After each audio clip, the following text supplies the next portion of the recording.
प्यारे विद्यार्थियों, अज असी गल कर रहे हैं 10+2 के एनवायरनमेंट एजुकेशन के चैप्टर नंबर 13 की। असल दे विच ये एनवायरनमेंट एजुकेशन की यूनिट 5 है। टोटल 5 यूनिट्स के साडा सिलेबस है, तो इस 5th यूनिट का पहला जो चैप्टर है वो है एनवायरनमेंटल एक्शनस पार्ट 1। इस यूनिट के विच बेटा सानू 6 अलग अलग चैप्टर्स दिते हुए है। उन्होंने सारे चैप्टर्स के नाम environmental action part 1, part 2, part 3, part 4 and so on इस तरीके ना 6 तक हैगे है। जिहड़ा ये पहला चैप्टर है वातावरणी किरिया भाग पहला, इस दे विच मुढ़लियां मनुखी लोड़ां की प्राप्ति, meeting the basic needs of human, इन्हां दी गल कीती गई है।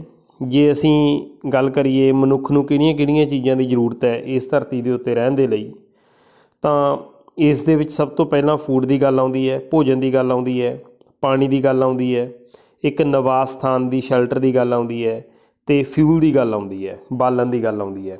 वो बालन खाना बनाउण दे लई भी हो सकता है, जां होर जरूरतां दे लई भी हो सकता है।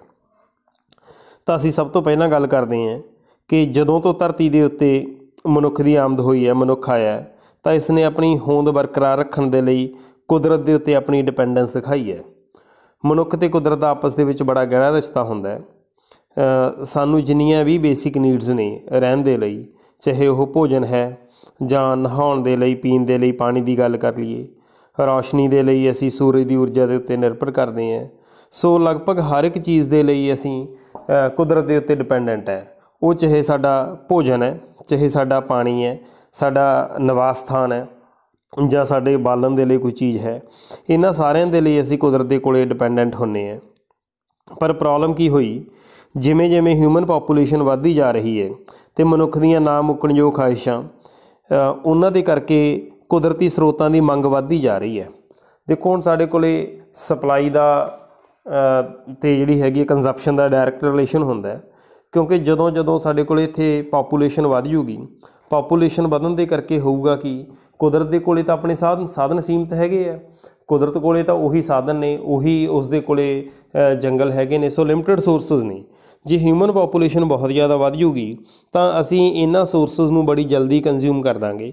सो इस करके हुण जरूरत ये है कि जिहड़ियां साडे कोले कुछ एक्शन स्ट्रैटजीज़ होणीआं चाहीदियां ने, तां कि जिहड़ियां मनुख दीयां ये कुदरत दे प्रति लोड़ां ने, कुदरत तो लोड़ां हैगीआं ने, इहनूं लंबे समय दे लई पूरा कीता जा सके। तो इस दे लई सब तो पहली जरूरत यह है कि जनसंख्या जिहड़ी हैगी आ उस दे वाधे नूं रोकना चाहिए। दूसरी गल, बहुत सारे एनर्जी के रिसोर्सिस इहो जिहे ने जिहड़े वेस्ट होंदे जा रहे हैं। असीं इन्हां ऊर्जा के स्रोतां की वेस्टेज नूं घटा सकते हैं। बहुत सारे जिहड़े पदार्थ ने व्यर्थ होंदे जा रहे हैं, उन्हां दी असीं वरतों नूं घटाउणा है, व्यर्थ होण तो रोकना है। फिर साडे कोले जिहड़े कुदरती साधन ने, जिवें पानी है, जंगल है, जैविक विभिन्नता है, धरती है, इन्हां सारे स्रोतां दी असीं साਂਭ संभाल करनी है, इन्हां नूं बचा के रखना है। तो जिहड़ियां साडीआं जंगली जातियां हैगीआं ने, प्रजातियां ने, ते जां कुदरती निवास स्थान ने, इन्हां नूं असीं सुरक्षा प्रदान करनी, इन्हां नूं बचा के रखना है। तो उही गल दुबारा फिर आ गई कि पानी, भूमि, बालन, इन्हां सारियां चीज़ां दी असीं सोच समझ के वरतों करनी है। तो असी इस तरह के सोर्सिस डिवेलप करने हैं जिहड़े लंबे समय तक चल सकन, जां उन्हां दी मुड़ वरतों हो सके, पुनर्चक्कन हो सके। मतलब कि जिस तरह असीं गल करते हैं कि अजकल असीं डिस्पोजेबल चीज़ों के उत्ते ज़्यादा डिपेंडेंट हो गए, वो असीं एक बार वरतते हैं तो वरत के सुੱਟ दिंदे हैं। पर उस दे नाल की है, सानूं एक सुविधा तो हो गई, असीं अपनी कन्वीनियंस तो देख ली, पर उस दे नाल साडे वातावरण नूं बहुत ज़्यादा नुकसान हो रहा है। इस करके लोड़ है अज दे समय दे विच कि इन्हां डिस्पोजेबल चीज़ों तो असीं शिफ्ट कर जाइए किन्हां चीज़ों के उत्ते जिहड़ियां मुड़ वरतों होण ते जिहड़ियां लंबे समय के लिए चल सकदियां होण। तो हुण बेटा असीं सब तो पहलां जिहड़ियां मनुख दीयां 4 मुढ़लियां लोड़ां दी इस चैप्टर दे विच डिस्कशन करनी है। उस दे विचों सब तो पहली लोड़ भोजन दे उत्ते आउणी है। भोजन की है, फूड की है। असी बेटा जिउंदे रहण दे लई सानूं एनर्जी चाहीदी हुंदी है, तो एनर्जी असी फूड तो लैनी हुंदी है। फूड असी कित्थों लैने हैं? फूड असी प्लांट सोर्सिस भी साडे कोले फूड दे हैगे ने, एनीमल सोर्सिस भी हैगे है। साडे कोले फूड दे विच जिहड़े बेसिक साडे कंपोनेंट्स होंदे हैं, न्यूट्रीएंट्स होंदे है, उहदे विच कार्बोहाइड्रेट्स होंदे है, फैट्स होंदे है, प्रोटीन्स होंदे है, कार्बनिक एसिड्स हैगे है, विटामिनस ने, एंजाइम्स ने, ये सारिया चीज़ां मेनली सानूं चाहिदियां हुंदियां। सो साडे कार्बोहाइड्रेट्स, प्रोटीन्स, फैट्स, ये बेसिक न्यूट्रीएंट्स हैगे जिहड़े असीं फूड तो लैणे हैं। जिवें मैं पहलां गल कीती है कि इन्हां बेसिक न्यूट्रीएंट्स नूं बेटा असीं प्लांट्स तो भी डायरैक्टली लै सकदे हैं, ਜਾਂ ਅਸੀਂ ਐਨੀਮਲਸ ਤੋਂ ਲੈਂਦੇ ਹਾਂ। पर हुण क्वेश्चन ये राइज होंदा कि जे असीं एनीमल्स तो लै रहे हैं तो एनीमल्स उसनूं कित्थों लैंदे है? एनीमल्स भी तो अल्टीमेटली प्लांट्स तो ही लैंदे है, क्योंकि साडे इत्थे जिहड़े प्रोड्यूसरस ने धरती दे उत्ते, जिहड़े पैदा करन वाले हैगे ने, उत्पादक हैगे ने, वो तां प्लांट्स ही ने। सो जिहड़े प्लांट्स ने वो पैदा करदे ने, वो प्रोड्यूसरस ने। प्लांट्स ने जिहड़ा फूड पैदा किया उसनूं एनीमल्स ने लै लिया जां ह्यूमन बीइंग्स ने लै लिया।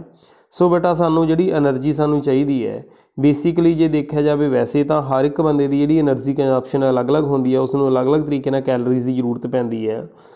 पर जे असीं एवरेज की गल करिए, ऑन एन एवरेज एक जिहड़ा सेहतमंद व्यक्ति है उसनूं लगभग 2500 कैलरीज़ पर डे जरूरत होंदी है। तो यह कैलरीज़, यह एनर्जी असीं अपने कार्बोहाइड्रेट्स तो, प्रोटीन्स तो, फैट्स तो लैनी होंदी है। ये डिपेंड करता कि परसन किस तरह का। जिस तरह कोई बंदा बहुत ज़्यादा लेबर कर रहा है उसनूं कार्बोहाइड्रेट्स की ज़्यादा लोड़ पैंदी है, इंस्टेंट एनर्जी चाहिए होंदी है। कोई प्रैगनेंट लेडी है उसनूं प्रोटीन्स चाहिए है, कोई ग्रोइंग एज दे विच बच्चा है उसनूं प्रोटीन्स चाहिए है। सो अलग अलग बंदे का जिहड़ा हैगा संतुलित भोजन की गल करिए असीं जां बैलेंस डाइट की गल करिए, वो बैलेंस डाइट अपने हिसाब नाल हुंदी है। पर हैगा की है, हुण साडे कोल जदों पॉपूलेशन बहुत ज़्यादा हो गई तो लोगों के कोले पैसे उन्ने ज़्यादा है नहीं, बेरोजगारी हो गई, तो बहुत सारे लोगों को भुखे पेट भी सोना पैंदा है, जां बहुत सारे प्रॉपरली अपना भोजन खा नहीं सकते, जिस करके उन्होंने मल न्यूट्रीशन जां कुपोषण हो जाता है। सो जो कुपोषण हो जाता है तो साडे अंदर बहुत सारिया कमियां पैदा हो जांदियां, बेसिक प्रोटीन जिहड़े पौष्टिक तत्व ने उन्हां दी न्यूट्रीएंट्स की कमी हो जाती है, असी बैलेंस डाइट नहीं लै पाउंदे, तो उस दे करके असी कुपोषण दे जां मल न्यूट्रीशन के शिकार हो जाते हैं। तो मल न्यूट्रीशन नाल असी अपनी ग्रोथ सही तरीके नाल नहीं कर पाउंदे। तो साडे कोले धरती दे उत्ते एक जे देखा जाए तो लगभग 300 मिलियन व्यक्ति जिहड़े हैगे ने कुपोषण का शिकार ने, उन्हां नूं प्रॉपर मात्रा दे विच भोजन ही नहीं मिल रहा जिन्ना उन्हां नूं भोजन चाहिदा हुंदा है। तो जो कुपोषण हो जाऊगा, मैल न्यूट्रीशन हो जूगी, प्रॉपर भोजन नहीं मिलूगा, बच्चों तो रहा नहीं जाना, तो उन्होंने जी हैगी मौत दर वध जानी है। मावां ने जिहड़ियां उन्हां दी मौत दर वध जानी है। तो जिहड़े बच्चों का दिमाग है वो प्रॉपरली डिवेलप नहीं होगा, जे उसनूं वधिया खाना नहीं मिलूगा तो वह स्कूल दे विच विद्या दे विच भी माड़ा प्रदर्शन करूगा। ये सारियां चीज़ां हो जांदियां। इन्हां चीज़ां नूं मीट करन दे लई ही जिवें तुहानूं पता है कि स्कूल दे विच 8वीं तक के विद्यार्थियों नूं मिड डे मील की सुविधा दी जाती है। तो मिड डे मील का जिहड़ा भोजन डिज़ाइन किया जाता, जिहड़ा उसका मैन्यू हुंदा है, वो इस तरीके नाल बनाया जाता है कि उहदे विच कार्बोहाइड्रेट्स, उस दे विच फैट्स जां उस दे विच जिहड़े प्रोटीन्स ने वो बच्चे की जिहड़ी एज है, जिहड़ी ग्रोइंग एज है, उस दे हिसाब नाल सैट कीते जांदे है। सो इस करके वर्ल्ड लैवल पर भी वर्ल्ड फूड समिट ने 1996 के एक टीचा मिथया सी कि 2015 तक जी कुपोषण तो जिहड़े शिकार लोग ने उन्होंने गिनती अद्धी रह जूगी। तो उन्होंने यत्नां के अंडर ही यह मिड डे मील की कैंपेन चल रही है, मुहिम चल रही है, जिस दे नाल बच्चों को पौष्टिक भोजन दिता जाता है ताकि साडे कोले जिहड़े बच्चे ने कुपोषण का शिकार बच्चे ने उन्हां दी गिनती घट सके। हुण इस तो बाद दे विच असीं दूजी गल करते हैं पानी की, क्योंकि मैं पहले ही इस चैप्टर की स्टार्टिंग दे विच तुहाडे नाल गल कीती है कि साडे कोले 4 बेसिक चीज़ां हैगियां ने जिन्हां नूं असीं पढ़ांगे, जिन्हां च भोजन है, पानी है, निवास स्थान ने, ते जिहड़ा साडा फ्यूल है वो हैगे ने। तां इस दे विच हुण अपने कोले नैक्सट जिहड़ा पानी आ जांदा है। पानी सानू पता है कि साडी जिंदगी के लिए बड़ा महत्वपूर्ण है। पौधे हो गए, जंतु हो गए, असी अपनियां सारियां शरीरिक क्रियावां दे लई तां पानी दे उत्ते डिपेंडेंट हुंदे हैं। तो यह साडा एक रिन्यूएबल सोर्स है, नव्याउणयोग सोम है, क्योंकि सानू पता है कि जल चक्कर चलदा रहिंदा, वाटर साइकिल चलदा रहिंदा है। वाटर साइकिल दे विच की हुंदा है कि जिहड़ा उपरों पानी हैगा, जिवें बदलां दे नाल पानी जिहड़ा हैगा वो धरती दे उत्ते आ जांदा है, मींह दे रूप दे विच आ जांदा है। तो जिहड़े इत्थे धरती दे उत्ते प्लांट्स लगे हुंदे ने, इन्हां प्लांट्स के जिहड़े पत्ते ने, इन्हां पत्तियां दे विचों जिहड़ा हैगा ट्रांसपीरेशन दे नाल पानी उड़ जांदा है, फ्यूम्स बन के उपर उड़ जांदे ने, जल वाष्प बन जाते हैं। तो जल वाष्प दुबारे फिर बदलों का रूप धारण कर लेंदे है तो मींह के रूप के थले आ जाते हैं। इस तरीके नाल पानी का एक चक्कर चलता रहिंदा है। हुण जिहड़ा पानी साडे कोले है, इस दे विच ताज़ा पानी भी हो सकता है, खारा पानी भी हो सकता है। समुद्रां दे विच जिहड़ा पानी है वो खारा पानी है, तो उस तो इलावा जिन्ना भी धरती के उत्ते पानी हैगा वो ताज़ा पानी है। साडे कोले 97% वाटर तो साडा समुद्रां दे विच है, जिहड़ा पीण योग नहीं हुंदा। उस तो इलावा नदियां दे विच जिहड़ा पानी हैगा साडा, ये सारा पानी की हो गया, साडा ताज़ा पानी हो गया। तो लगभग 3% जिहड़ा हैगा वो साडे कोले की है, वो ताज़ा पानी हुंदा है। ਇਸ ਤੋਂ ਇਲਾਵਾ ਅਸੀਂ ਧਰਤੀ ਦੇ ਥੱਲੋਂ ਹੀ ਪਾਣੀ ਕੱਢਦੇ ਹਾਂ। ਦੇਖੋ ਪਹਿਲੇ ਜ਼ਮਾਨੇ 'ਚ ਨਲਕੇ ਹੁੰਦੇ ਸੀ, ਹੁਣ ਵੀ ਬਹੁਤ ਥਾਵਾਂ 'ਤੇ ਨਲਕੇ ਹੈਗੇ ਹੈ, ਹੈਂਡ ਪੰਪ ਜਿਸ ਨੂੰ ਅਸੀਂ ਕਹਿੰਦੇ ਹਾਂ। ਅਤੇ ਹੁਣ ਸਾਡੇ ਕੋਲ ਟਿਊਬਵੈੱਲ ਲੱਗੇ ਹੁੰਦੇ ਹੈ ਖੇਤਾਂ ਦੇ ਵਿੱਚ ਜਾਂ ਘਰਾਂ ਦੇ ਵਿੱਚ, ਜਿਵੇਂ ਅਸੀਂ ਸਮਰਸੀਬਲ ਪੰਪ ਲਗਾ ਲੈਂਦੇ ਹਾਂ, ਉਹ ਧਰਤੀ ਦੇ ਵਿੱਚੋਂ ਸਾਨੂੰ ਪਾਣੀ ਕੱਢ ਕੇ ਦਿੰਦਾ ਹੈ। ਜਿਹੜਾ ਧਰਤੀ ਦੇ ਹੇਠਾਂ ਪਾਣੀ ਹੁੰਦਾ ਨਾ, ਇਸ ਦੀ ਬੇਟਾ ਬਹੁਤ ਜ਼ਿਆਦਾ ਇੰਪੋਰਟੈਂਸ ਹੁੰਦੀ ਹੈ, ਕਿਉਂਕਿ ਇਹ ਸਾਡੀ ਜਿਹੜੀ ਪੌਦੇ ਦੇਖੋ ਹੁਣ ਧਰਤੀ, ਮੈਂ ਤੁਹਾਨੂੰ ਪਹਿਲਾਂ ਹੀ ਗੱਲ ਕੀਤੀ ਹੈ ਕਿ ਫੂਡ ਚੇਨ ਦਾ ਹੋਣਾ ਜ਼ਰੂਰੀ ਹੈ, ਕਿਉਂਕਿ ਸਾਡੇ ਕੋਲ ਇੱਥੇ ਫੂਡ ਚੇਨ ਦੇ ਵਿੱਚ ਸਭ ਤੋਂ ਪਹਿਲਾਂ ਪ੍ਰੋਡਿਊਸਰਸ ਆਉਂਦੇ ਆ। ਉਹ ਸੂਰਜ ਦੀ ਰੋਸ਼ਨੀ ਦੀ ਵਰਤੋਂ ਕਰਕੇ ਆਪਣਾ ਭੋਜਨ ਆਪ ਬਣਾਉਂਦੇ ਆ। ਅਸੀਂ ਦੇਖੋ ਲਾਸਟ ਯੂਨਿਟ ਤੱਕ ਆ ਗਏ, ਹੁਣ ਤੱਕ ਅਸੀਂ ਇਹ ਸਾਰੀਆਂ ਗੱਲਾਂ ਪੜ੍ਹ ਚੁੱਕੇ ਹਾਂ। ਅਸੀਂ ਟਿਕਾਊ ਖੇਤੀਬਾੜੀ ਵੀ ਪੜ੍ਹੀ ਹੈ, ਟਿਕਾਊ ਵਾਤਾਵਰਨ ਦੀ ਗੱਲ ਕੀਤੀ ਹੈ। ਸੋ ਜਿਹੜਾ ਧਰਤੀ ਹੇਠਲਾ ਪਾਣੀ ਹੈ, ਉਹ ਸਾਡੀ ਭੂਮੀ ਨੂੰ ਸਿੱਲ ਪ੍ਰਦਾਨ ਕਰਦਾ ਹੈ ਅਤੇ ਜਿਹਦੇ ਨਾਲ ਪੌਦਿਆਂ ਦਾ ਵਾਧਾ ਵਧੀਆ ਤਰੀਕੇ ਨਾਲ ਹੁੰਦਾ ਹੈ। ਬਾਕੀ ਅਸੀਂ ਬੇਟਾ ਇਸ ਪਾਣੀ ਨੂੰ ਤਾਂ ਦੇਖੋ ਹੁਣ ਪੀਣ ਦੇ ਲਈ, ਭੋਜਨ ਬਣਾਉਣ ਦੇ ਲਈ, ਨਹਾਉਣ ਦੇ ਲਈ, ਇਹਨਾਂ ਸਾਰੀਆਂ ਚੀਜ਼ਾਂ ਦੇ ਲਈ ਅਸੀਂ ਧਰਤੀ ਵਾਲਾ ਪਾਣੀ ਵਰਤਦੇ ਹੀ ਹਾਂ, ਕੱਢ ਕੇ ਪਾਣੀ। ਤਾਂ ਇਮਾਰਤਾਂ ਦੀ ਉਸਾਰੀ ਦੇ ਲਈ ਵੀ ਪਾਣੀ ਵਰਤਿਆ ਜਾਂਦਾ ਹੈ। ਇਸ ਦੀ ਵਰਤੋਂ ਸਿੰਚਾਈ ਲਈ ਵੀ ਕੀਤੀ ਜਾਂਦੀ ਹੈ। ਹਾਂ, ਕੁਛ ਜਗ੍ਹਾ ਇਸ ਤਰ੍ਹਾਂ ਦੀਆਂ ਹੁੰਦੀਆਂ ਨੇ, ਧਰਤੀ ਦੇ ਕੁਛ ਸਥਾਨ ਇਹੋ ਜਿਹੇ ਹੁੰਦੇ ਨੇ ਜਿੱਥੇ ਧਰਤੀ ਹੇਠਲਾ ਪਾਣੀ ਵਧੀਆ ਨਹੀਂ ਹੁੰਦਾ, ਉਹ ਪਾਣੀ ਖਾਰਾ ਹੁੰਦਾ, ਉਹ ਪਾਣੀ ਪੀਣ ਯੋਗ ਨਹੀਂ ਹੁੰਦਾ। ਉਸ ਦੀ ਵਰਤੋਂ ਅਸੀਂ ਇਹਨਾਂ ਚੀਜ਼ਾਂ ਦੇ ਲਈ ਨਹੀਂ ਕਰ ਸਕਦੇ।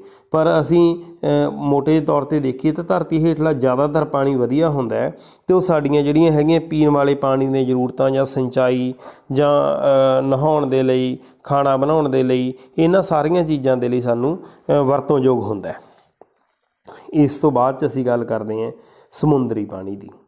ਹੁਣ ਦੇਖੋ ਸਮੁੰਦਰੀ ਪਾਣੀ ਕੀ ਹੋ ਗਿਆ, ਖਾਰਾ ਪਾਣੀ ਹੋ ਗਿਆ। ਅਤੇ ਸਾਨੂੰ ਸੋਚ ਕੇ ਇਹ ਲੱਗਦਾ ਹੋਊਗਾ ਕਿ ਸਮੁੰਦਰ ਦਾ ਪਾਣੀ ਤਾਂ ਨਮਕ ਬਹੁਤ ਜ਼ਿਆਦਾ ਹੁੰਦਾ, ਖਾਰਾ ਹੁੰਦਾ, ਸੋ ਇਸ ਕਰਕੇ ਉਹ ਸਾਡੇ ਲਈ ਯੂਜ਼ਲੈਸ ਹੈ, ਸਾਡੇ ਵਾਸਤੇ ਕੋਈ ਕੰਮ ਨਹੀਂ ਆਉਂਦਾ। ਪਰ ਇਸ ਤਰੀਕੇ ਨਾਲ ਨਹੀਂ ਹੁੰਦਾ। ਇਹ ਪਾਣੀ ਵੀ ਬਹੁਤ ਸਾਡੇ ਲਈ ਹੈਲਪਫੁਲ ਹੁੰਦਾ ਹੈ, ਕਿਉਂਕਿ ਬਹੁਤ ਸਾਰੀਆਂ ਇਸ ਤਰ੍ਹਾਂ ਦੀਆਂ ਪ੍ਰਜਾਤੀਆਂ ਹੁੰਦੀਆਂ ਜਿਹੜੀਆਂ ਸਮੁੰਦਰ ਦੇ ਪਾਣੀ ਦੇ ਵਿੱਚ ਹੀ ਰਹਿੰਦੀਆਂ ਨੇ। ਸੋ ਉਹ ਸਿੱਪੀਆਂ, ਮੋਤੀ ਹੋ ਗਏ ਜਿਵੇਂ, ਜਾਂ ਜਿਹੜਾ ਹੈਗਾ ਬਹੁਤ ਸਾਰੀਆਂ ਮੱਛੀਆਂ ਹੋ ਗਈਆਂ ਨੇ, ਸਮੁੰਦਰ ਦੇ ਵਿੱਚ ਹੀ ਰਹਿੰਦੀਆਂ ਨੇ। ਸੋ ਉਹ ਸਾਡੇ ਲਈ ਭੋਜਨ ਦਾ ਸਰੋਤ ਹੈਗੀਆਂ ਨੇ ਨਾ। ਸਮੁੰਦਰ ਦੇ ਆਲੇ ਦੁਆਲੇ ਜਿੰਨੇ ਵੀ ਲੋਕ ਰਹਿੰਦੇ ਹੈ, ਜਿਹੜੇ ਇਲਾਕੇ ਹੈਗੇ ਨੇ, ਉਹ ਆਪਣੇ ਭੋਜਨ ਦੇ ਲਈ ਮੁੱਖ ਰੂਪ ਦੇ ਵਿੱਚ ਸਮੁੰਦਰ 'ਤੇ ਤਾਂ ਨਿਰਭਰ ਕਰਦੇ ਹੈ। ਸੋ ਇਸ ਕਰਕੇ ਸਮੁੰਦਰ ਦਾ ਪਾਣੀ ਉੱਥੇ ਮਹੱਤਵਪੂਰਨ ਹੋ ਗਿਆ। ਬਾਕੀ ਜਿਹੜਾ ਅਸੀਂ ਖਾਣ ਵਾਲਾ ਨਮਕ ਹੁੰਦਾ ਨਾ, ਜਿਹੜਾ ਨਮਕ ਆਪਾਂ ਖਾਂਦੇ ਹਾਂ ਘਰਾਂ ਦੇ ਵਿੱਚ, ਇਹ ਨਮਕ ਵੀ ਆਪਾਂ ਨੂੰ ਸਮੁੰਦਰ ਦੇ ਪਾਣੀ 'ਚੋਂ ਹੀ ਮਿਲਦਾ ਹੈ। ਮੈਂ ਤੁਹਾਨੂੰ ਪਹਿਲਾਂ ਹੀ ਗੱਲ ਕੀਤੀ ਸੀ ਕਿ ਸਮੁੰਦਰ ਦਾ ਪਾਣੀ ਖਾਰਾ ਹੁੰਦਾ। ਉਹ ਖਾਰਾ ਇਸ ਕਰਕੇ ਹੁੰਦਾ ਕਿਉਂਕਿ ਉਹਦੇ ਵਿੱਚ ਬਹੁਤ ਤਰ੍ਹਾਂ ਦੇ ਨਮਕ ਘੁਲੇ ਹੁੰਦੇ ਹੈ। ਤਾਂ ਹੁਣ ਅਸੀਂ ਸਮੁੰਦਰ ਦੇ ਪਾਣੀ ਨੂੰ ਕਰਦੇ ਕੀ ਹੈ, ਅਸੀਂ ਛੋਟੇ ਜਿਹੜੇ ਹੈਗੇ ਨੇ ਸਮੁੰਦਰ ਦੇ ਨੇੜੇ ਜਿਹੜੇ ਹੈਗੇ ਨੇ, ਜਿਵੇਂ ਆਪਾਂ ਆਮ ਕਿਆਰੀਆਂ ਬਣਾਉਣੇ ਹੈ, ਇਸ ਤਰੀਕੇ ਨਾਲ ਗਰਾਊਂਡ ਦੇ ਉੱਤੇ ਪਾਣੀ ਇਕੱਠਾ ਕਰ ਲਿਆ ਜਾਂਦਾ ਹੈ। ਉਹਦੇ ਵਿੱਚੋਂ ਪਾਣੀ ਵਾਸ਼ਪੀਕਰਨ ਹੋ ਕੇ ਉੱਡੀ ਜਾਂਦਾ ਰਹਿੰਦਾ ਹੈ। ਪਰ ਜਿਹੜੇ ਸਾਲਟ ਹੁੰਦੇ ਨੇ, ਵਿੱਚ ਘੁਲੇ ਹੋਏ ਨਮਕ ਹੁੰਦੇ ਨੇ, ਉਹ ਉੱਡ ਨਹੀਂ ਸਕਦੇ, ਉਹ ਉੱਥੇ ਇਕੱਠੇ ਹੋ ਜਾਂਦੇ ਨੇ, ਅਤੇ ਉਹਨਾਂ ਨੂੰ ਅਸੀਂ ਅੱਗੇ ਪ੍ਰੋਸੈਸਿੰਗ ਕਰਕੇ ਸਾਡਾ ਜਿਹੜਾ ਖਾਣ ਵਾਲਾ ਨਮਕ ਹੈ ਉਹ ਪ੍ਰਾਪਤ ਕਰ ਲੈਂਦੇ ਹਾਂ। ਫਿਰ ਸਮੁੰਦਰ ਦੇ ਵਿੱਚ ਦੇਖੋ ਕਿੰਨਾ ਅਸੀਂ ਵਪਾਰ ਕਰਦੇ ਹਾਂ, ਸਮੁੰਦਰੀ ਜਹਾਜ਼ਾਂ ਦੇ ਰਾਹੀਂ ਜਵਾਰ ਭਾਟੇ ਨੂੰ ਉਹਨਾਂ ਤੋਂ ਊਰਜਾ ਵੀ ਪ੍ਰਾਪਤ ਕਰਦੇ ਹਾਂ। ਸੋ ਇਸ ਤਰੀਕੇ ਨਾਲ ਜੇ ਬੇਟਾ ਤਾਜ਼ੇ ਪਾਣੀ ਦੀ ਇੰਪੋਰਟੈਂਸ ਹੈ ਤਾਂ ਉਨੀ ਹੀ ਇੰਪੋਰਟੈਂਸ ਖਾਰੇ ਪਾਣੀ ਦੀ ਵੀ ਹੁੰਦੀ ਹੈ।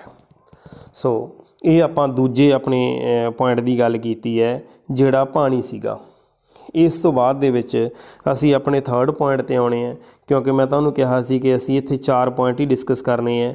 ਪਹਿਲਾਂ ਅਸੀਂ ਭੋਜਨ ਡਿਸਕਸ ਕਰ ਲਿਆ, ਫਿਰ ਪਾਣੀ ਕਰ ਲਿਆ, ਹੁਣ ਸਾਡੇ ਕੋਲ ਹੈ ਸ਼ੈਲਟਰ, ਆਵਾਸ, ਰਹਿਣ ਦਾ ਸਥਾਨ। ਇਹ ਤਾਂ ਮਨੁੱਖ ਦੇ ਲਈ ਬੜੀ ਵੱਡੀ ਜ਼ਰੂਰਤ ਹੈਗੀ ਹੈ। ਸਾਡੇ ਕੋਲ ਪਾਣੀ ਹੈ, ਭੋਜਨ ਹੈ, ਪਰ ਜੇ ਸਾਡੇ ਕੋਲ ਰਹਿਣ ਲਈ ਜਗ੍ਹਾ ਹੀ ਨਹੀਂ ਹੈ, ਨਿਵਾਸ ਸਥਾਨ ਨਹੀਂ ਹੈ, ਤਾਂ ਅਸੀਂ ਫਿਰ ਕਿਵੇਂ ਆਪਣੀ ਜ਼ਿੰਦਗੀ ਬਤੀਤ ਕਰ ਸਕਦੇ ਹਾਂ। ਸੋ ਇਸ ਮੰਤਵ ਦੇ ਲਈ ਸਾਨੂੰ ਧਰਤੀ ਦੀ ਲੋੜ ਪੈਂਦੀ ਹੈ। ਸਾਡੇ ਕੋਲ ਪਾਪੂਲੇਸ਼ਨ ਤਾਂ ਹੁਣ ਪਹਿਲਾਂ ਹੀ ਬਹੁਤ ਜ਼ਿਆਦਾ ਵੱਧ ਗਈ। ਜੇ ਪਾਪੂਲੇਸ਼ਨ ਇਸੇ ਤਰੀਕੇ ਨਾਲ ਵੱਧਦੀ ਗਈ ਤਾਂ ਸਾਡੇ ਕੋਲ ਰਹਿਣ ਵਾਲੀ ਜਿਹੜੀ ਜਗ੍ਹਾ ਹੈਗੀ, ਜਿਹੜੀ ਧਰਤੀ ਹੈ, ਕਿਉਂਕਿ ਉਹ ਤਾਂ ਸੀਮਤ ਹੈ, ਉਹ ਤਾਂ ਲਿਮਿਟਡ ਹੈਗੀ ਹੈ, ਉਹ ਖਤਮ ਹੋ ਜੂਗੀ। ਇਸ ਕਰਕੇ ਅੱਜ ਦੇ ਸਮੇਂ ਦੇ ਵਿੱਚ ਇਸ ਗੱਲ ਦੀ ਸਾਨੂੰ ਜ਼ਰੂਰਤ ਹੈ ਕਿ ਜਿਹੜੇ ਸਾਡੇ ਭੂਮੀ ਦੇ ਸਰੋਤ ਨੇ, ਇਹਨਾਂ ਨੂੰ ਸੋਚ ਸਮਝ ਕੇ ਵਰਤੋਂ ਕੀਤੀ ਜਾਵੇ, ਤਾਂ ਕਿ ਸਾਰਿਆਂ ਦੇ ਲਈ ਜਿਹੜਾ ਆਵਾਸ ਪ੍ਰਦਾਨ ਕੀਤਾ ਜਾ ਸਕੇ। ਦੇਖੋ ਹੁਣ ਕਿੰਨੀ ਪ੍ਰੋਬਲਮ ਆਈ ਹੈ, ਜਿਵੇਂ ਜਿਹੜੀਆਂ ਸਿਟੀਜ਼ ਹੁੰਦੀਆਂ, ਵੱਡੇ ਸ਼ਹਿਰ ਹੁੰਦੇ ਹੈ, ਉਹਨਾਂ ਵੱਡੇ ਸ਼ਹਿਰਾਂ ਦੇ ਵਿੱਚ ਹੁਣ ਧਰਤੀ ਤਾਂ ਸੀਮਤ ਆ ਨਾ। ਜਿਵੇਂ ਮੈਂ ਤੁਹਾਨੂੰ ਪਹਿਲਾਂ ਕਿਹਾ ਕਿ ਧਰਤੀ ਲਿਮਿਟਡ ਹੈ, ਤਾਂ ਉੱਥੇ ਹੁਣ ਇੱਕ ਥੋੜ੍ਹੀ ਜਿਹੀ ਜਗ੍ਹਾ ਦੇ ਵਿੱਚ ਪਹਿਲਾਂ ਇੱਕ ਘਰ ਬਣ ਗਿਆ, ਉਸ ਦੇ ਉੱਤੇ ਦੂਜਾ ਘਰ ਬਣ ਗਿਆ, ਤੀਜਾ ਘਰ ਬਣ ਗਿਆ, ਚੌਥਾ। ਇਸ ਤਰੀਕੇ ਨਾਲ ਬਹੁ ਮੰਜ਼ਲੀ ਇਮਾਰਤਾਂ ਬਣ ਜਾਂਦੀਆਂ ਨੇ, ਮਲਟੀਪਲ ਟਾਵਰਸ ਬਣ ਜਾਂਦੇ ਆ, ਅਤੇ ਉਹਨਾਂ ਦੇ ਵਿੱਚ ਸਾਰੇ ਲੋਕ ਜਿਹੜੇ ਹੈਗੇ ਨੇ ਰਹਿ ਰਹੇ ਨੇ, ਫਲੈਟਸ ਦੇ ਵਿੱਚ ਰਹਿ ਰਹੇ ਹੈ। ਸੋ ਇਹ ਆਪਣੇ ਕੋਲ ਜਿਹੜਾ ਹੈਗਾ ਤੀਸਰਾ ਪੁਆਇੰਟ ਹੈਗਾ ਸ਼ੈਲਟਰ। ਇਹ ਵੀ ਸਾਡਾ ਜ਼ਰੂਰੀ ਪੁਆਇੰਟ ਹੈ। ਫਿਰ ਅਸੀਂ ਗੱਲ ਕਰਦੇ ਹਾਂ ਬੇਟਾ ਇਸ ਚੈਪਟਰ ਦੇ ਲਾਸਟ ਪੁਆਇੰਟ ਵੱਲ ਵੱਧਦੇ ਹਾਂ, ਉਹ ਹੈ ਬਾਲਣ। ਹੁਣ ਸਾਨੂੰ ਭੋਜਨ ਦੇ ਲਈ ਜਿਹੜਾ ਆਪਾਂ ਨੂੰ ਰਹਿਣ ਦੇ ਲਈ ਜਿਹੜਾ ਬਾਲਣ ਦੀ ਜ਼ਰੂਰਤ ਪੈਂਦੀ ਹੈ, ਹੁਣ ਬਾਲਣ ਦੀ ਲੋੜ ਕਾਹਦੇ ਵਾਸਤੇ ਹੈ?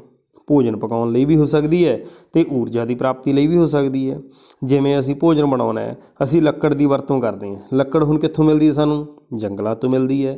ਜਾਂ ਆਪਾਂ ਆਮ ਹੀ ਵੇਖਦੇ ਹਾਂ, ਆਪਾਂ ਜਿਹੜੀਆਂ ਥਾਵਾਂ ਦੇ ਉੱਤੇ ਰਹਿੰਦੇ ਹਾਂ, ਦੇਖੋ ਆਪਣੇ ਬਹੁਤ ਸਾਰੇ ਦਰਖਤ ਲੱਗੇ ਹੁੰਦੇ ਆ, ਤਾਂ ਉਹ ਦਰਖਤ ਜਿਹੜੇ ਕਈ ਵਾਰੀ ਸੁੱਕ ਜਾਂਦੇ ਹੈ ਜਾਂ ਉਹਨਾਂ ਦੇ ਪੱਤੇ ਝੜ ਜਾਂਦੇ ਨੇ, ਜਾਂ ਉਹਨਾਂ ਦੀਆਂ ਟਹਿਣੀਆਂ ਅਸੀਂ ਕੱਟ ਲੈਂਦੇ ਹਾਂ, ਕੱਟ ਕੇ ਸੁਕਾ ਲੈਂਦੇ ਹਾਂ ਅਤੇ ਸੁਕਾ ਕੇ ਉਹਨੂੰ ਅਸੀਂ ਬਾਲਣ ਦੇ ਤੌਰ 'ਤੇ ਵਰਤੋਂ ਕਰਦੇ ਹਾਂ। ਠੀਕ ਹੈ ਨਾ। ਪਰੰਤੂ ਜੇ ਅਸੀਂ ਸਿਰਫ ਬਾਲਣ ਦੇ ਲਈ ਹੀ ਜੰਗਲਾਂ ਨੂੰ ਜਾਂ ਦਰਖਤਾਂ ਨੂੰ ਕੱਟੀ ਜਾਈਏ, ਹੁਣ ਸਾਨੂੰ ਫਿਊਲ ਦੀ ਜ਼ਰੂਰਤ ਤਾਂ ਬਹੁਤ ਜ਼ਿਆਦਾ ਹੈ। ਦੇਖੋ ਕਿੰਨੇ ਘਰ ਨੇ, ਸਾਰੇ ਘਰਾਂ ਦੇ ਵਿੱਚ ਖਾਣਾ ਬਣਨਾ ਤਾਂ ਉੱਥੇ ਕਿੰਨਾ ਬਾਲਣ ਲੱਗੂਗਾ। ਇਸ ਕਰਕੇ ਜੇ ਅਸੀਂ ਇਕੱਲੀ ਲੱਕੜ 'ਤੇ ਹੀ ਡਿਪੈਂਡੈਂਟ ਹੋ ਗਏ, ਇਕੱਲੀ ਫਾਇਰਵੁੱਡ 'ਤੇ ਹੀ ਡਿਪੈਂਡੈਂਟ ਹੋ ਗਏ, ਤਾਂ ਬੜੀ ਜਲਦੀ ਅਸੀਂ ਆਪਣੇ ਸਾਰੇ ਪੌਦਿਆਂ ਨੂੰ ਖਤਮ ਕਰ ਬੈਠਾਂਗੇ। ਇਸ ਕਰਕੇ ਸਾਨੂੰ ਹੋਰ ਜਿਹੜੇ ਸੋਮੇ ਨੇ, ਜਿਵੇਂ ਬਾਇਓਗੈਸ ਹੋ ਗਈ, ਸੂਰਜੀ ਊਰਜਾ, ਇਹਨਾਂ ਵੱਲ ਵੀ ਸ਼ਿਫਟ ਕਰਨ ਦੀ ਜ਼ਰੂਰਤ ਹੈ, ਤਾਂ ਕਿ ਅਸੀਂ ਜਿਹੜੇ ਹੈਗੇ ਨੇ ਆਪਣੇ ਇਹ ਦਰਖਤਾਂ ਨੂੰ ਬਚਾ ਸਕੀਏ। ਅਤੇ ਨਾਲ ਨਾਲ ਹੋਰ ਕੀ ਕਰਨਾ ਚਾਹੀਦਾ? ਫਿਰ ਆਪਾਂ ਇਹ ਤਾਂ ਨਹੀਂ ਹੈ ਕਿ ਅਸੀਂ ਬਿਲਕੁਲ ਹੀ ਜਿਹੜਾ ਹੈਗਾ ਬਾਲਣ ਦੇ ਲਈ ਨਾ ਵਰਤੀਏ, ਜਾਂ ਹੋਰ ਚੀਜ਼ਾਂ ਦੇ ਲਈ ਅਸੀਂ ਲੱਕੜ ਦੀ ਵਰਤੋਂ ਨਾ ਕਰੀਏ। ਕਿਉਂਕਿ ਹੁਣ ਤੁਸੀਂ ਇੱਥੇ ਬੈਠੇ ਪੜ੍ਹ ਰਹੇ ਹੋਵੋਗੇ, ਤੁਸੀਂ ਮੇਜ਼ ਕੁਰਸੀ ਜਾਂ ਬੈੱਡ 'ਤੇ ਬੈਠੇ ਹੋਵੋਗੇ, ਤਾਂ ਇਹ ਵੀ ਤਾਂ ਲੱਕੜ ਦਾ ਹੋਊਗਾ ਨਾ। ਤਾਂ ਇਹਨਾਂ ਚੀਜ਼ਾਂ ਦੇ ਲਈ ਤਾਂ ਲੱਕੜੀ ਦੀ ਜ਼ਰੂਰਤ ਪੈਣੀ ਹੈ। ਇਸ ਕਰਕੇ ਸਾਨੂੰ ਚਾਹੀਦਾ ਕੀ ਹੈ? ਸਾਨੂੰ ਸਾਰਿਆਂ ਨੂੰ ਪੌਦੇ ਲਗਾਉਣੇ ਚਾਹੀਦੇ ਨੇ। ਜਿੰਨੇ ਕੁ ਜਿਹੜੇ ਪੌਦੇ ਅਸੀਂ, ਜਿੰਨਾ ਕੁ ਅਸੀਂ ਵਰਤ ਰਹੇ ਹਾਂ, ਹਿਊਮਨ ਬੀਇੰਗਸ ਜਿੰਨਾ, ਇੱਕ ਬੰਦਾ ਜਿੰਨਾ ਕੁ ਆਪਣੀ ਜ਼ਿੰਦਗੀ ਦੇ ਵਿੱਚ ਵਰਤਦਾ, ਉਹਨਾਂ ਕੁ ਉਸ ਨੂੰ ਜਿਹੜੇ ਹੈਗੇ ਨੇ ਪੌਦੇ ਲਗਾਉਣੇ ਚਾਹੀਦੇ ਆ, ਅਤੇ ਲਗਾ ਕੇ ਉਹਨਾਂ ਨੂੰ ਪਾਣੀ ਪਾ ਕੇ, ਉਹਨਾਂ ਦੀ ਦੇਖਭਾਲ ਕਰਕੇ ਉਹਨਾਂ ਨੂੰ ਵੱਡੇ ਵੀ ਕਰਨਾ ਚਾਹੀਦਾ। ਫਿਰ ਇਸ ਤੋਂ ਬਾਅਦ ਦੇ ਵਿੱਚ ਆਪਾਂ ਫੋਸਲ ਫਿਊਲਸ ਦੀ ਗੱਲ ਕਰਦੇ ਹਾਂ, ਜਿਵੇਂ ਕੋਲਾ, ਪੈਟਰੋਲ, ਕੁਦਰਤੀ ਗੈਸ।